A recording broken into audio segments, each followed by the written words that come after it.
Hello and welcome. This is Bart13T and 4-Core Jester, and Holy for the Win is not recording. This is Ichi is recording this finals game of Aric Esports versus Fnatic MSI. So what's up, 4-Core? Hey, feeling fantastic. Just really been enjoying all the games today by these pro teams. I'm not too familiar with this Aric Esports team. Did you actually do any cast today on for them? Yep, Smock and I, with Holy recording, just watched Eric actually take out Team Scrim on a 5v5. It was a kind of a close game. I think the final score was 28-17, but it was a very good game overall, especially compared to some of the qualifiers we were witness to earlier. And on my end of things, I just saw Fnatic MSI dominate with a roaming gank strat, and they managed to actually plow over damn, Vega, excuse me, who beat UCK on their way up through the brackets. So it was a good game though.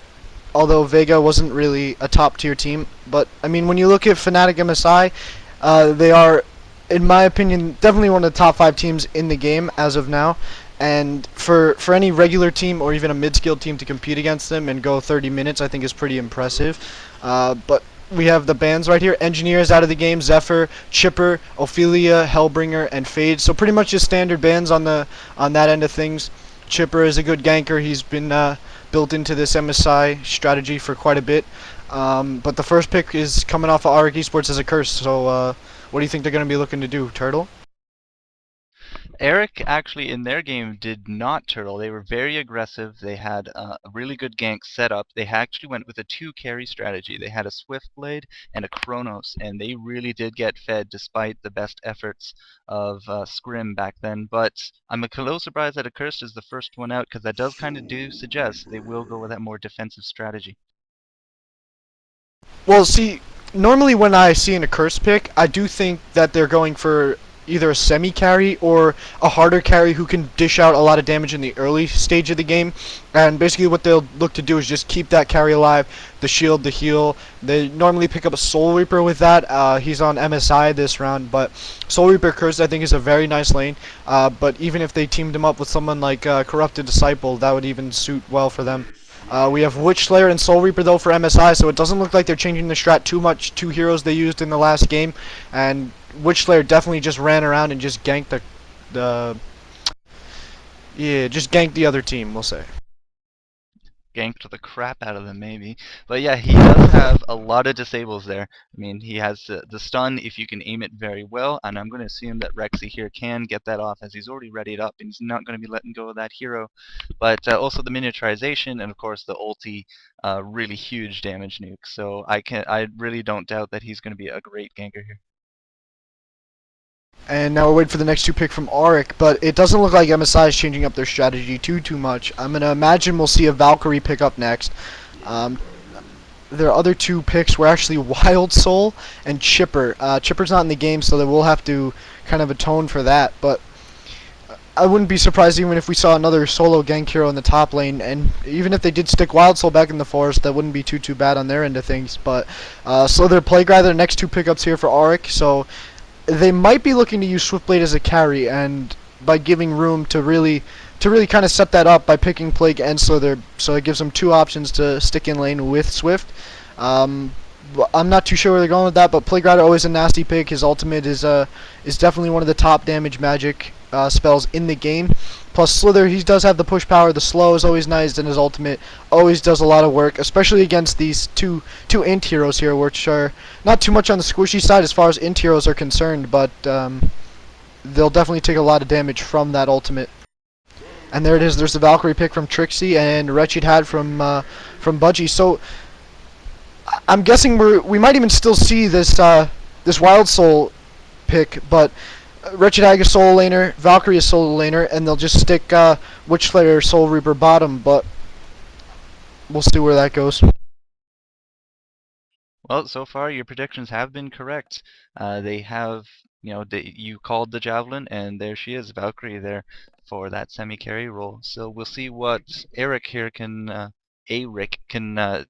counter with that, but they did indeed have a very strong Swift Blade and Chronos strategy last game, so we'll see if that actually gets picked again. Although I'm not thinking they will, because they don't exactly have the same lineup as they did last time. There's actually no similar picks from last game. Interesting pickups here. Their lanes are going to be a little bit, well, they wouldn't be too bad, I guess, but they're going to be relying heavily on Chronos, so I'm guessing we might even see Plague Rider with Chronos in the bottom, Defiler mid, a Curse Slither top. A Curse Slither top just for the survivability, and then, there it is, there's that last pickup there for MSI, that Wild Soul pick, so their lanes will most likely be Valkyrie in the mid, or even Wretched Hag at this point, because they both have similar rune control domination, both with a blinking ability. Witch Slayer and Soul Reaper will be in the bottom lane, and then the other, whichever hero isn't mid, will obviously be top. Predictions for Aric, like I said, just the Defiler mid, a strong hero. She does have the silence, so she might be able to get a little bit of runes, but probably won't be too many against MSI. But basically what's going to go down right now, if MSI is looking to run the same strat, is they'll just have Witch Slayer grab that bottle at 600, and he's just going to start roaming around with his stun slow and just look to pick people off.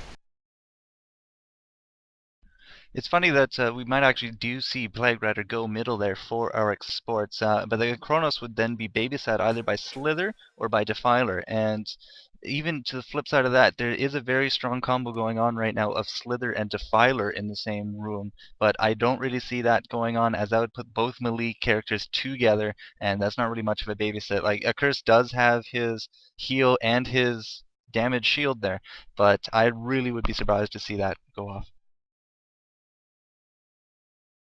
Well, basically what it comes down to is if Aric can sit back and farm, Chronos won't have any trouble tearing through this MSI team.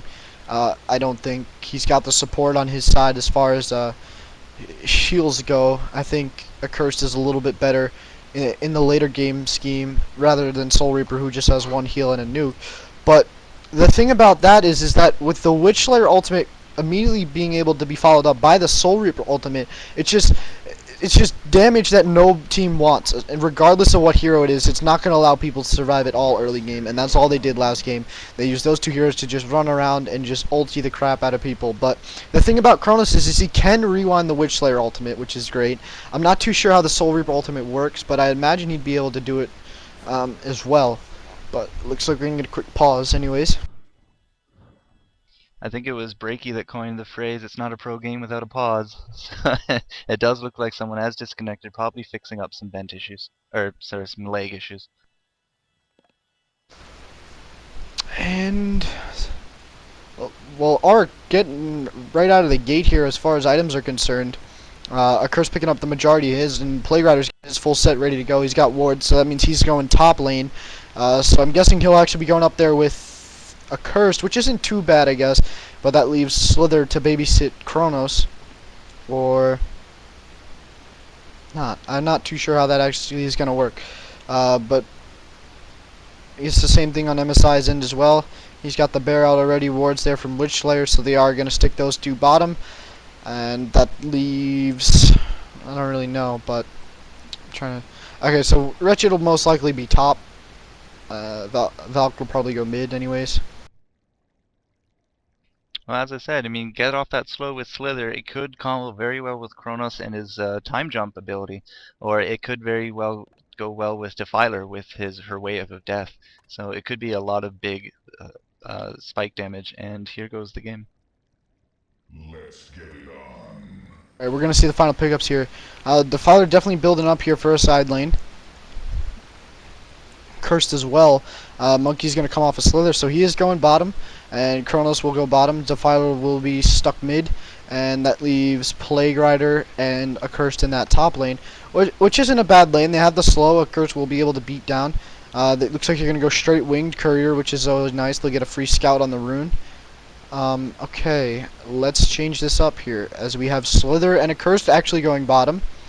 Chronos is actually going to be mid with Defiler, and that leaves Plague